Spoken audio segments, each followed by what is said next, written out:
boa noite a todos, graça e paz sejam com cada um que está aqui hoje, aos irmãos que nos acompanham pela internet, pela TV Alfa, ou que vão assistir essa mensagem em algum momento. É uma alegria nós podemos caminhar diante da mesa, como comunidade, e esse é o tema da nossa série, a nossa nova série que iniciamos na semana passada, Ser Comunidade.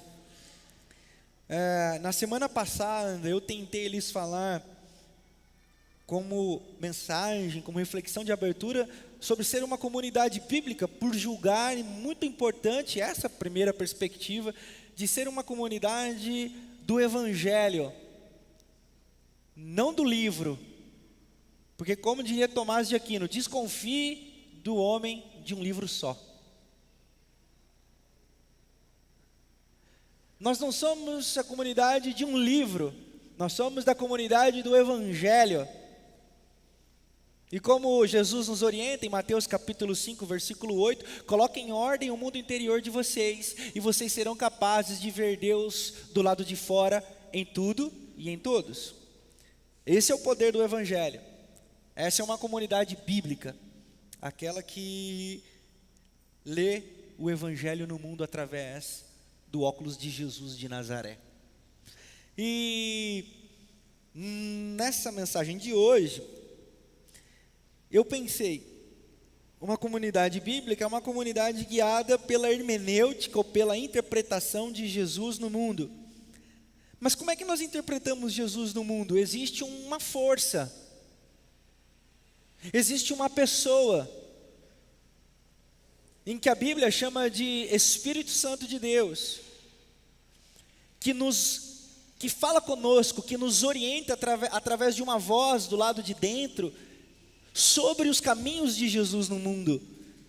Então, depois do tema ser uma comunidade bíblica, hoje nós vamos pensar um pouquinho sobre uma comunidade do Espírito. Na realidade, eu queria dizer uma comunidade mística. Mas como essa palavra mística soa muito ruim para o meio evangélico, erroneamente, porque a palavra mística vem de místikos, do grego, ou seja, aquilo que está em oculto, e aquilo que está do lado de dentro do homem, não deveria soar, mas soa. Então, uma comunidade do Espírito. Mas o que é uma comunidade do Espírito? O que é uma comunidade cheia ou guiada, conduzida, instruída e inspirada pelo Espírito Santo de Deus? Erroneamente tem-se o conceito de que uma comunidade do Espírito é uma comunidade que as pessoas choram na hora do louvor. Erroneamente, religiosamente, dogmaticamente, doutrinadamente, as pessoas pensam que uma comunidade cheia do Espírito Santo é onde as pessoas ficam olhando umas para as outras e adivinhando o futuro. Chamam de revelação.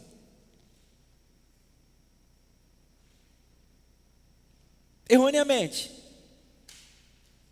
tristemente,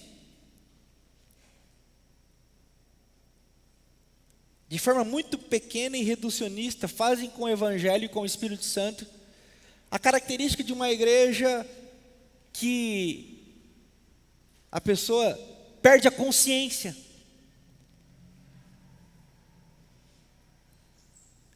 A pessoa fala, nem sei o que eu fiz. Por quê? Porque foi no Espírito. Foi nada, foi tontice. O nome disso é tontice. Porque se é o Espírito de Deus, não é impossível que roube de nós a nossa consciência.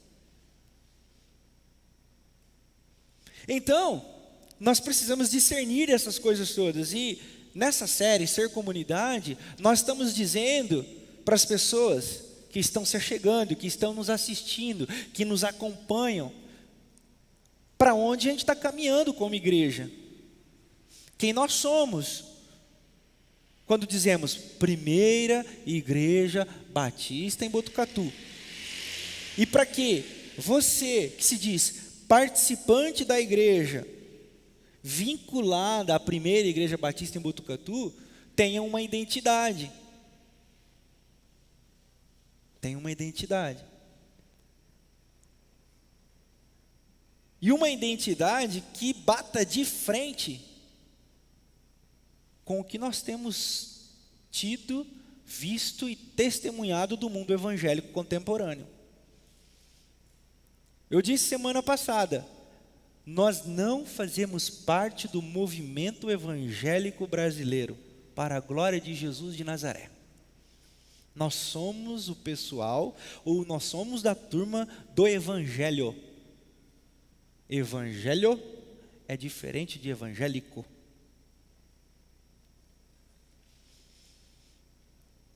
Então, esse evangelho que brota em nós, fala conosco através do Espírito. E o Espírito fala com a gente. E o Espírito conduz. O Espírito testifica. O Espírito traz discernimento.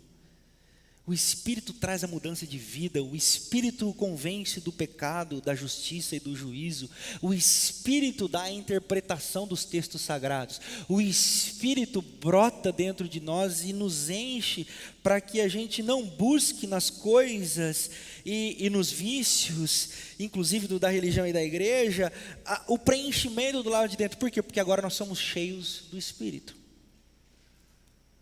Então eu vou dizer algumas coisas. E de verdade, mais do que nunca, eu não estou preocupado se você vai gostar. Vou na brita hoje. Mas, por amor à palavra e por amor ao Evangelho, eu não posso negligenciar a mensagem.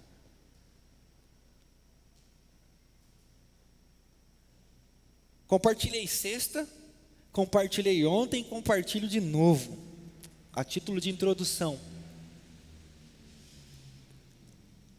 Aprendi essa semana, com um pastor de 60 anos de ministério, que a igreja está doente.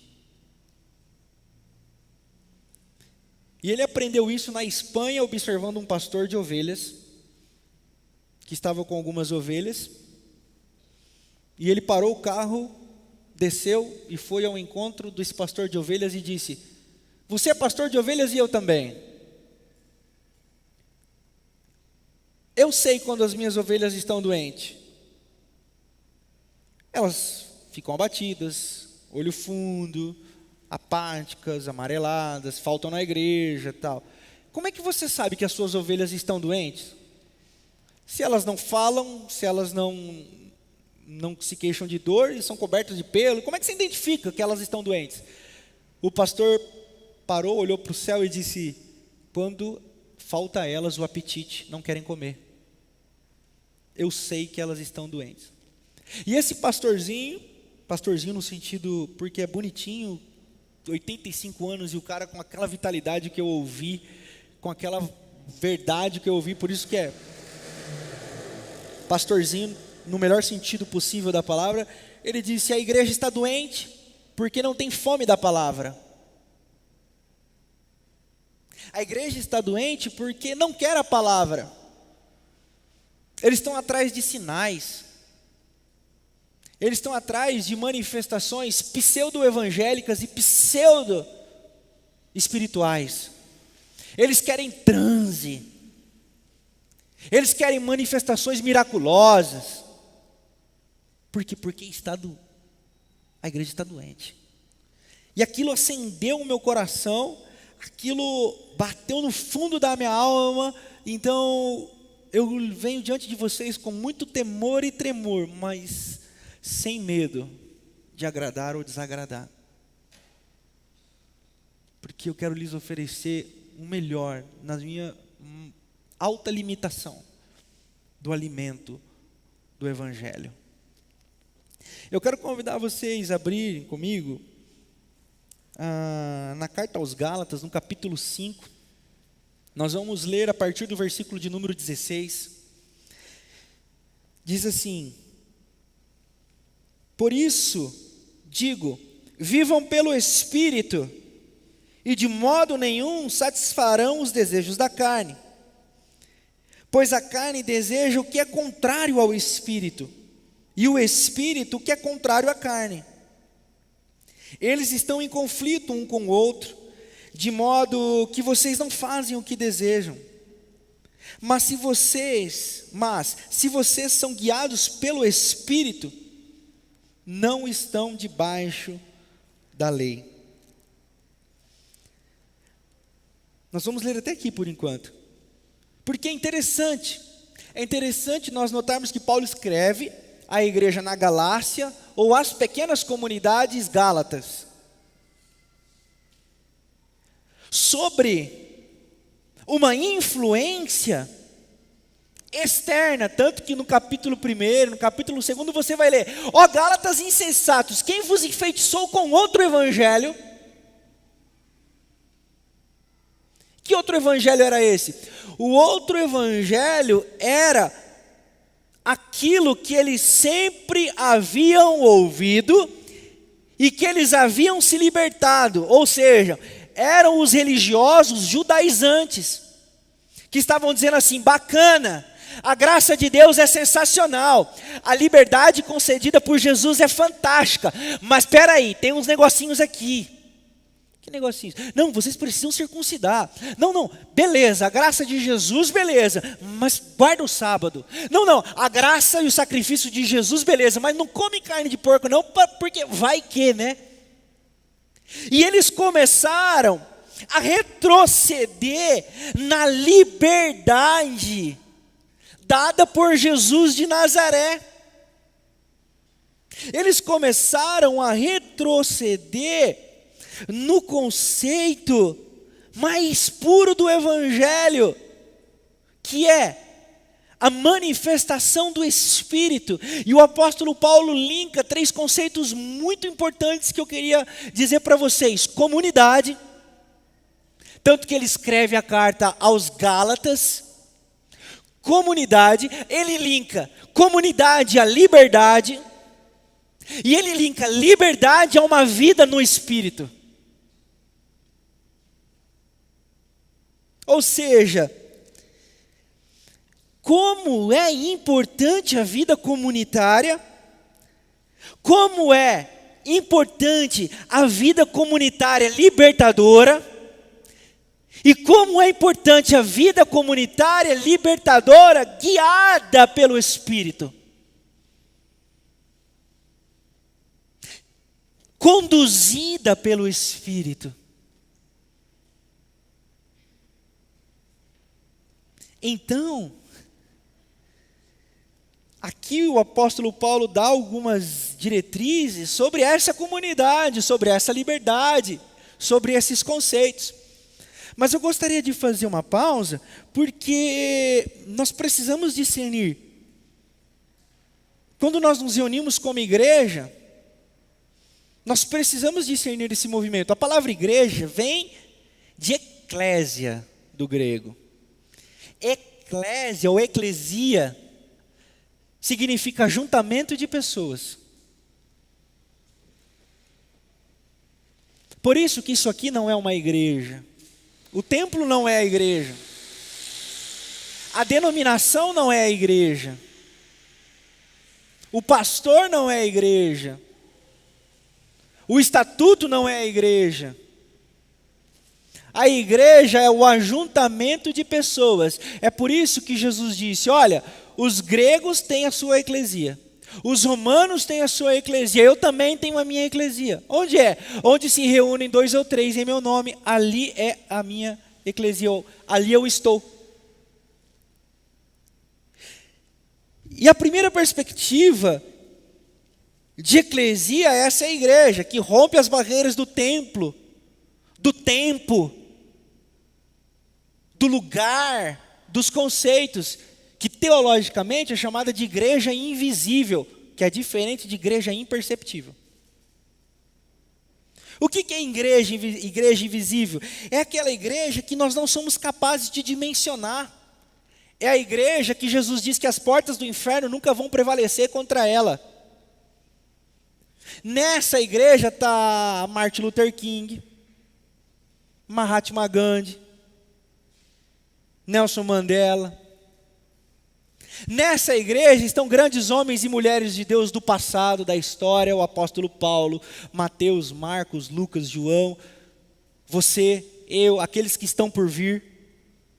Essa é a igreja invisível, mas perceptível.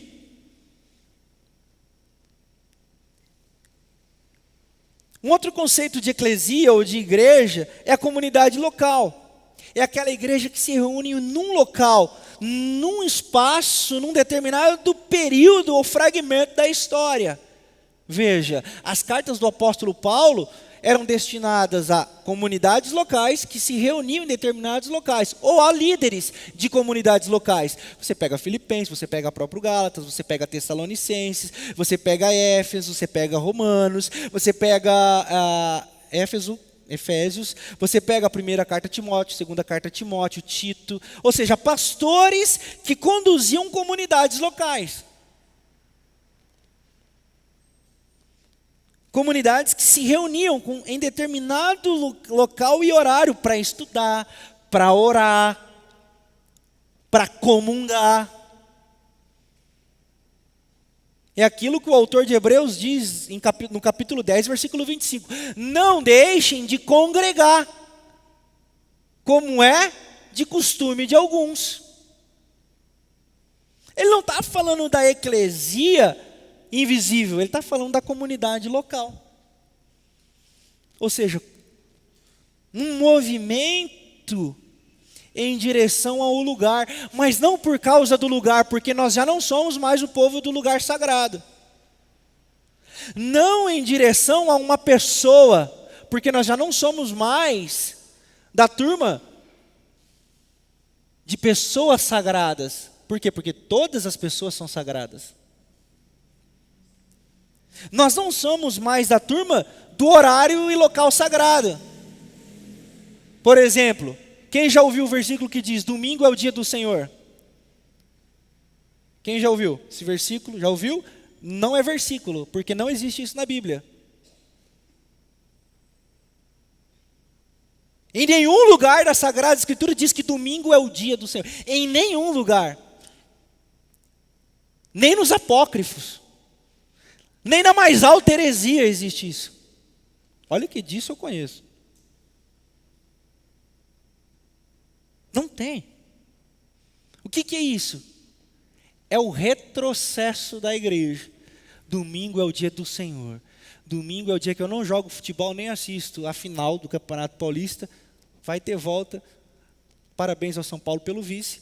E então eu não assisto o Campeonato Paulista, afinal, por quê? Porque domingo é o dia do Senhor, eu não posso me contaminar. Nós não somos mais da turma do dia sagrado. Nós somos da turma que se reúne em um dia da semana, que fique favorável, que fique tranquilo, mas que se reúne um dia da semana em determinado lugar. Por quê? Porque a comunhão é sagrada. A comunhão é sagrada. E esse movimento narrado nas páginas do Evangelho, majoritariamente no primeiro século, as narrativas são do primeiro século, nós temos um contexto muito interessante, de que as igrejas não podiam se reunir livremente.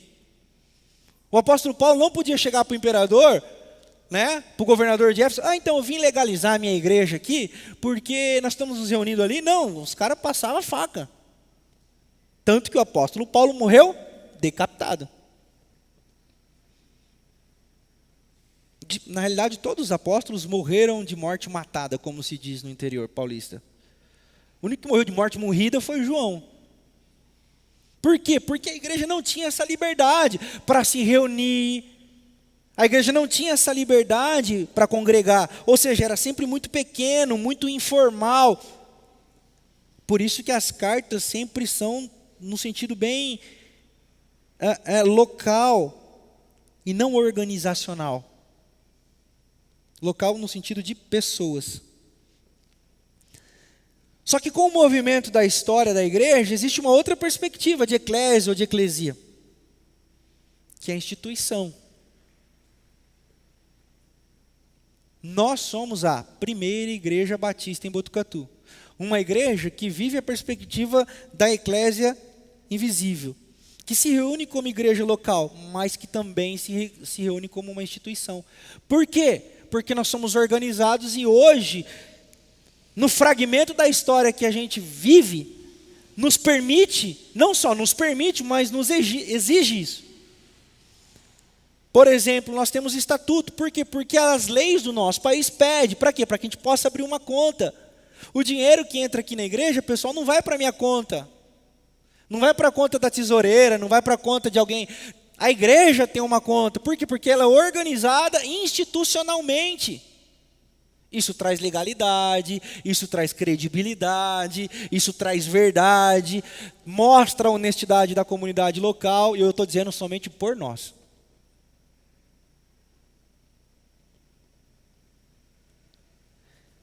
Então, por exemplo, nós temos uma equipe de conselho fiscal, que acaba a celebração, eles se reúnem 2, 3, contam o dinheiro, fazem um relatório, todos assinam.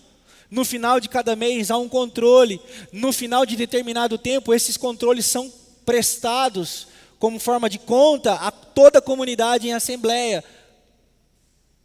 Ou seja, organização institucional. Isso precisava na igreja de Filipenses? Não, porque era tudo muito informal, era muito pequeno. Isso precisa na igreja invisível? De maneira nenhuma. De maneira nenhuma. O problema é que tem muita gente que vive aqui, na igreja invisível, mas não se relaciona com ninguém. É invisível, é tão invisível que ninguém vê. Nem sabe que existe. Eu desconfio dessas pessoas que, não, eu sou da igreja, mas e aí? Aonde você se reúne? Com quem você se reúne? Você é conduzido por quem? Em qual espírito você é ensinado? Em qual movimento? Não, em movimento do espírito.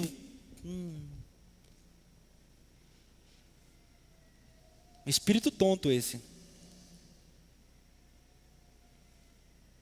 A comunidade local, não, eu sou igreja. Não, você não é igreja. Não, porque a Bíblia diz que eu sou igreja, eu não preciso de instituição, eu sou comunidade. Não, como é que você é comunidade sozinho? Eu vou dançar a valsa sozinho. Não dança. Você é doido. Já viu alguém dançando valsa sozinho? Eu vou dançar valsa sozinho. Ele está fazendo tudo menos dançando valsa. Ou seja, ninguém em sã consciência dança valsa sozinho. A comunidade, ela só acontece por causa da comunhão. A igreja só acontece por causa dos relacionamentos. E a igreja, ela só é igreja quando tem 2 ou 3 reunidos em nome de Jesus. E quando esse movimento cresce, quando esse movimento toma uma dimensão muito maior, nós precisamos nos organizar. E nós nos organizamos como a primeira igreja batista. Já disse aqui outras vezes, repito, uma vez nós precisamos definir uma questão de alguém em pecado. E alguém aqui da instituição disse assim, o que diz o estatuto? Eu precisei responder, que estatuto? Não, porque o estatuto diz que quem está em pecado, eu falei assim, ei, tia, igreja de Jesus não é regida pelo estatuto, é pela Sagrada Escritura. Mas para que serve o estatuto? O estatuto serve para instituição.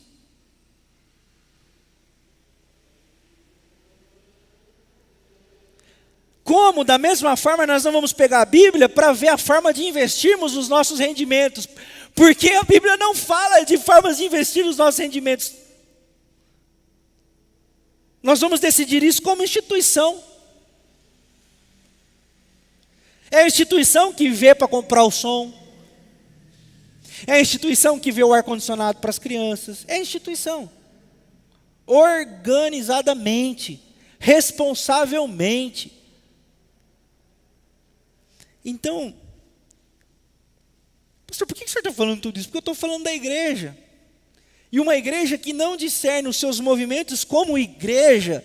E hoje nós temos essas 3 perspectivas diante de nós, por isso que nós precisamos entender. Ou seja, o que o Espírito quer fazer através de cada uma dessas coisas. Da igreja invisível, mas não imperceptível. Da comunidade local e da nossa igreja organizada institucionalmente. Se nós discernirmos o papel de cada uma, nós de fato conseguiremos ter um caminho do Espírito.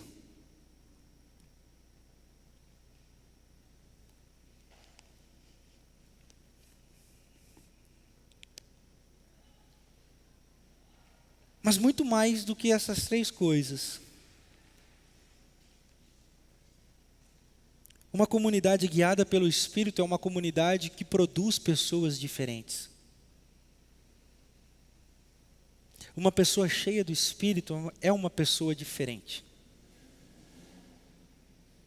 Ela não é diferente porque ela levita. Aliás, quero fazer um parênteses. Pessoal, levita, é Antigo Testamento. Um dia eu vi uma pessoa, pastor, eu sou levita, eu poderia cantar canção na sua igreja? Eu digo não.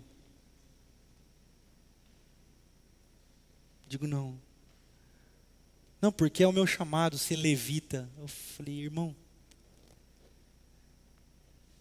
o seu chamado é se parecer com Jesus. É ser como Jesus.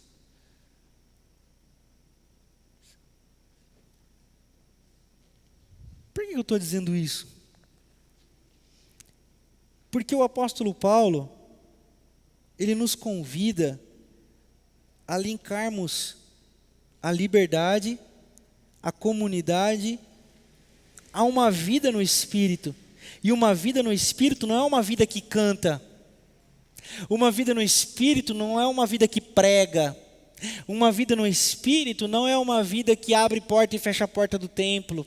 Uma vida no Espírito não é uma vida que dá dízimo e que dá cesta básica. Uma vida no Espírito não é uma vida que lê a Bíblia todo dia devocionalmente. Não que essas coisas sejam erradas, mas condicionar uma vida cheia do Espírito Santo a essas coisas não é uma boa hermenêutica das Sagradas Escrituras. Condicionar uma vida cheia do Espírito, cair, levantar.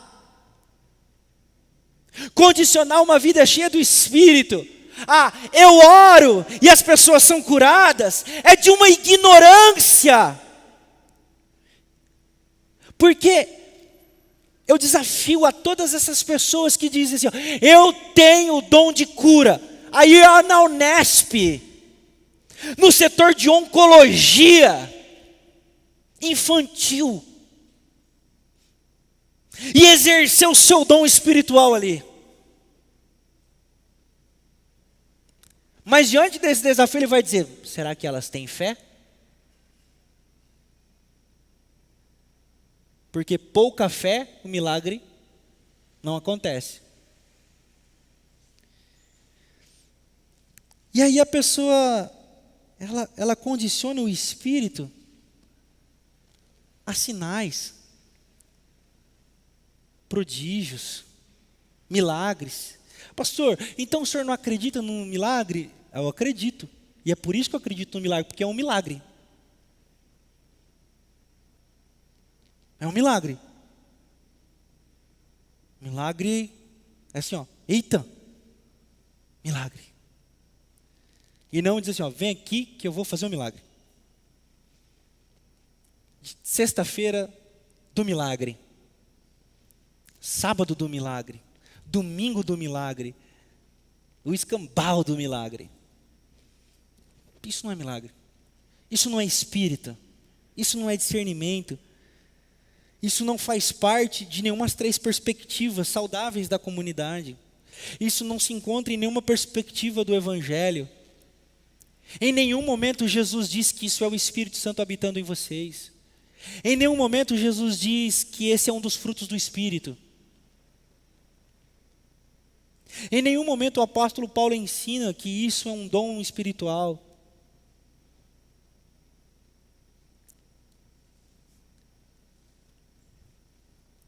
Uma comunidade cheia do Espírito coloca os seus membros diante da comunidade invisível e perceptível de Jesus no mundo. Uma comunidade cheia do Espírito coloca as pessoas em comunidade umas com as outras, em comunhão umas com as outras, em união umas com as outras. E uma comunidade cheia do Espírito se administra de forma honesta, legalizada, organizada. Uma comunidade que conhece as suas perspectivas eclesiásticas, coloca as pessoas diante da liberdade, pessoal. Vocês são livres. Vocês são livres pelo evangelho da graça e pelo sacrifício de Jesus na cruz. O problema é que toda vez que eu digo vocês são livres, a voz do retrocesso diz assim: não, liberdade é diferente de libertinagem. Mas quem está falando em libertinagem? Sabe por quê? Porque a nossa cabeça é tão condicionada aos podes e não podes, que para nós liberdade é fazer tudo. Liberdade é socar o pé na jaca.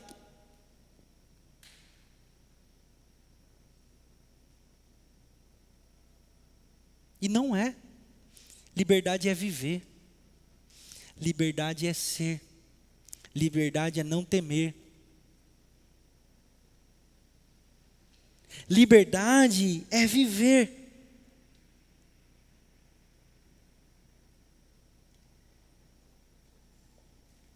E toda vez que eu pregar o evangelho, se eu não colocar vocês diante disso, não é o evangelho que eu estou pregando. Se a mensagem que você ouve não te coloca diante da absurda liberdade e condições de fazer o que você quiser, não é o evangelho. Mas pastor, eu posso fazer o que eu quero? Claro. Só que aí você precisa ver a voz que você ouve, se é a voz do Espírito ou se é a voz dos demônios que habitam em você. Só isso. E aí, eu quero aproveitar a fala do apóstolo Paulo para te ajudar a discernir a voz da liberdade e a voz do Espírito. E eu vou fazer uso da versão A Mensagem.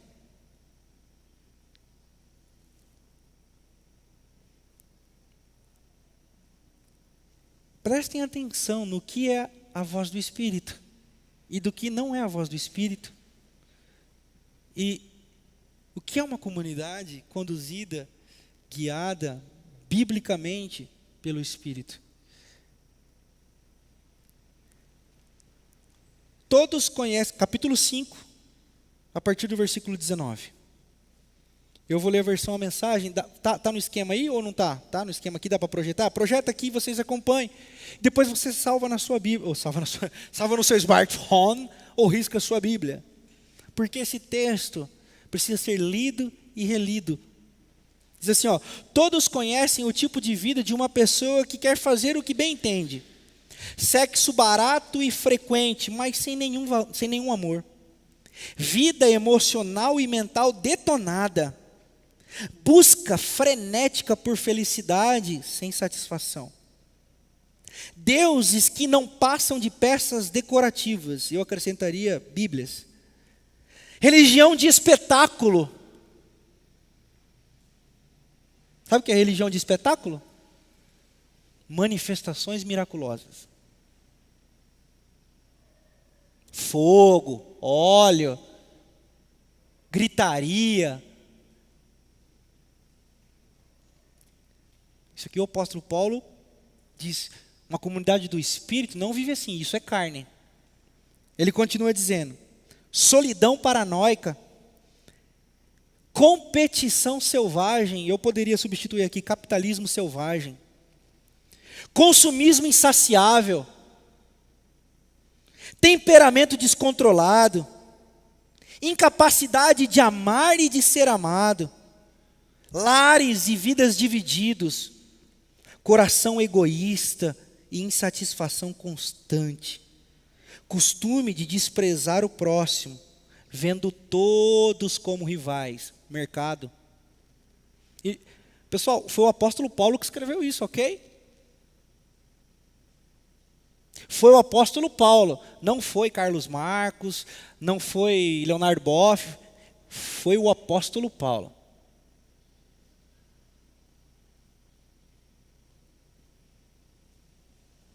Vendo todos como rivais, vícios incontroláveis, tristes paródias de uma vida em comunidade.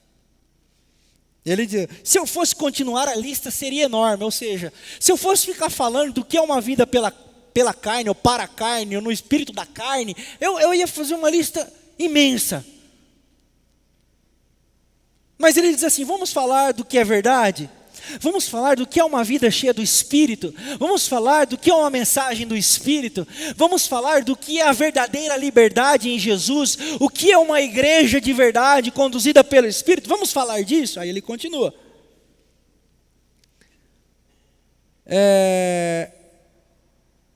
Essa não é a primeira vez que venho advertir vocês, se usarem a liberdade desse modo, não herdarão o reino de Deus. Mas vamos falar da vida com Deus? O que acontece quando vivemos no caminho de Deus? Deus faz surgir em nós, dons em nós, como frutas que nascem num pomar, afeição uns pelos outros, uma vida cheia de exuberância, serenidade, disposição em comemorar a vida, um senso de compaixão no íntimo, e a convicção de que há algo de sagrado em toda a criação e nas pessoas. Nós nos entregamos de coração a compromissos que importam, sem precisar forçar a barra, e nos tornamos capazes de organizar e direcionar sabiamente as nossas habilidades. Uma vida cheia do Espírito Santo produz esse movimento, pessoal. Produz esse movimento. O apóstolo Paulo está dizendo assim, ó, a comunidade, a liberdade e o Espírito produz esse movimento. Nós não vivemos competindo, nós não vivemos julgando, nós não vivemos para a morte, nós não vivemos insensíveis às dores do mundo, nós não vivemos alienados do que está acontecendo no mundo. Ao contrário, quando nós somos guiados pelo Espírito, nós somos tomados por uma compaixão, nós somos tomados por um movimento que celebra a vida, que grita pela vida e que nos torna sensíveis às dores, ao sofrimento, e não apenas celebrantes da vida, sensíveis às dores, mas nós vamos em direção a quem sofre.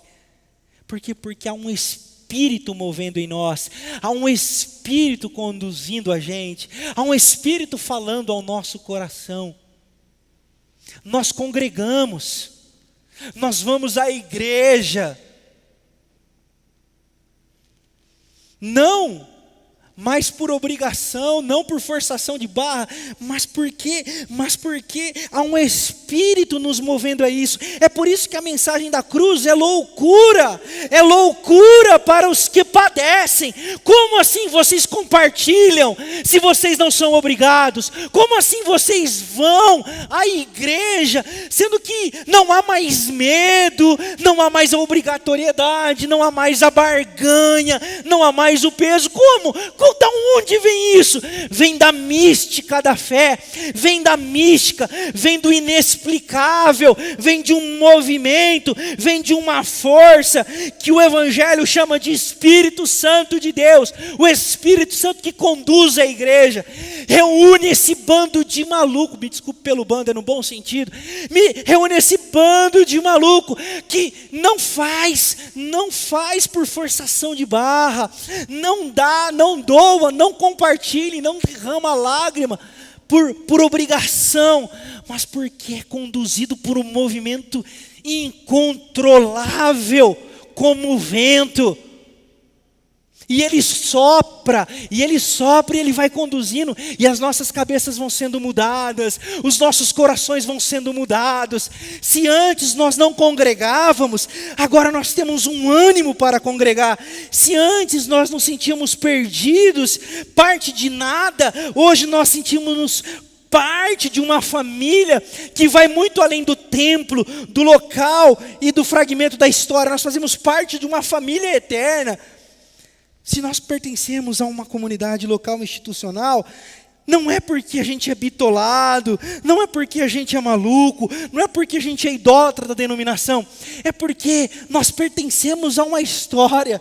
Nós pertencemos, no caso dos batistas, a 450 anos de história nesse país, lutando. E um dos pontos altos da nossa organização institucional é a liberdade de consciência do indivíduo, a administração democrática da comunidade. Então, por isso que a gente acredita nesse negócio. É por isso que a gente acredita nesse movimento.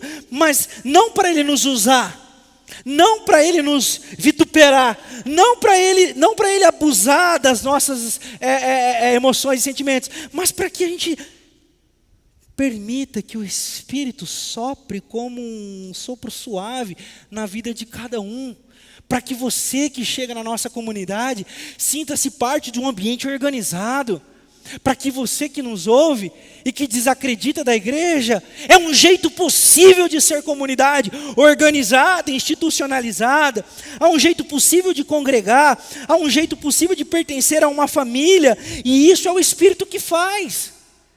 É só pelo Espírito, pessoal. É só pelo Espírito.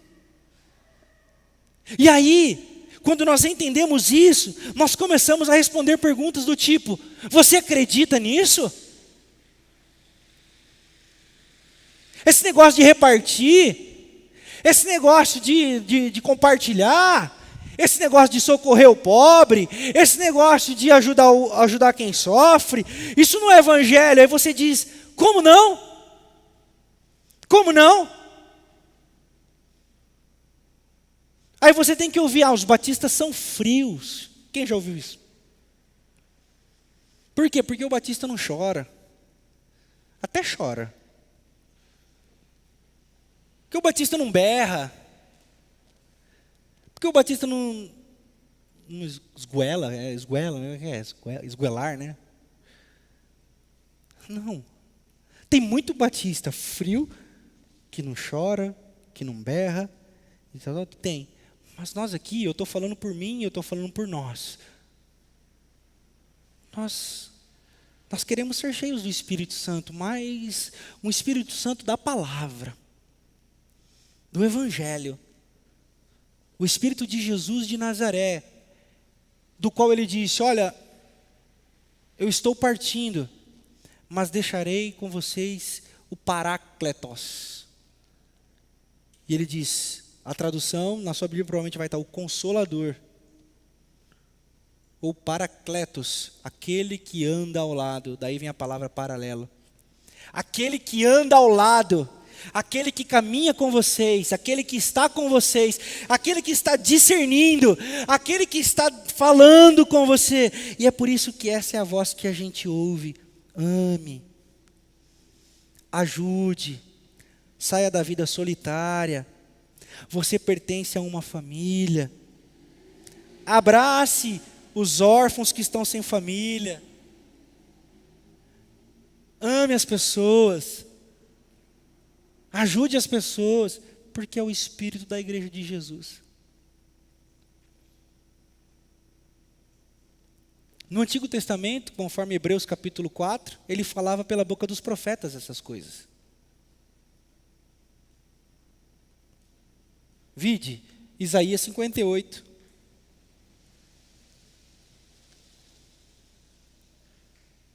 Isaías 58 diz: vocês jejuam, mas eu estou cansado do jejum de vocês.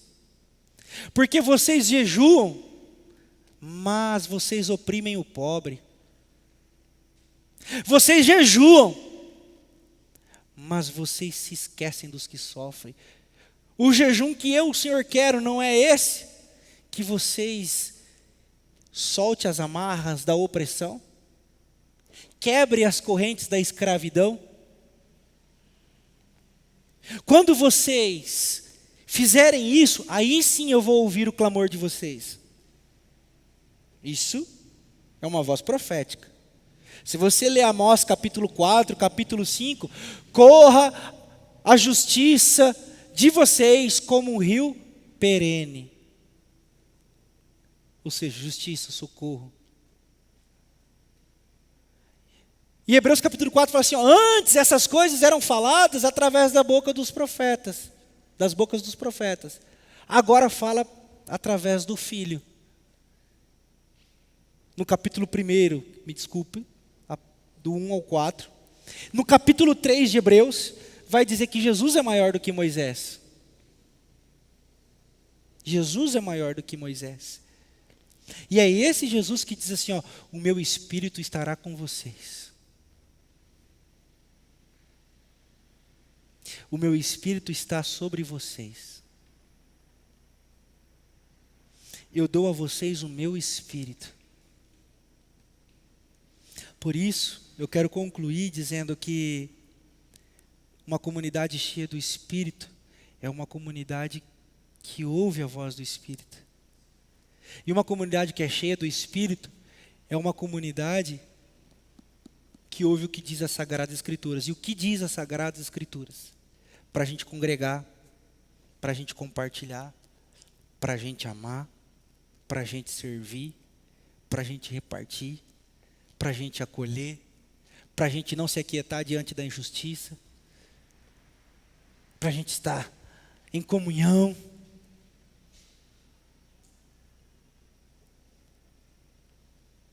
Por isso, se você faz parte de outra igreja, se você que me ouve faz parte de outra igreja, você precisa olhar para isso. Se você faz parte dessa igreja, essa é uma questão que você tem que cobrar de você e da comunidade. Pastor, o Espírito Santo está fazendo grandes coisas aqui no nosso meio? E como é que a gente sabe que o Espírito Santo está fazendo grandes coisas no nosso meio? Através de tudo que a gente faz. Na celebração, nos PGs, no Talmidim, você no seu trabalho, na sua casa, na sua família, levando amor, paz, esperança, justiça. E aí, a gente pode ler até na versão aqui tradicional, né, na NVI, para você gravar as palavras. Mas o fruto do Espírito é amor, alegria, paz, paciência, amabilidade, bondade, fidelidade, mansidão e domínio próprio.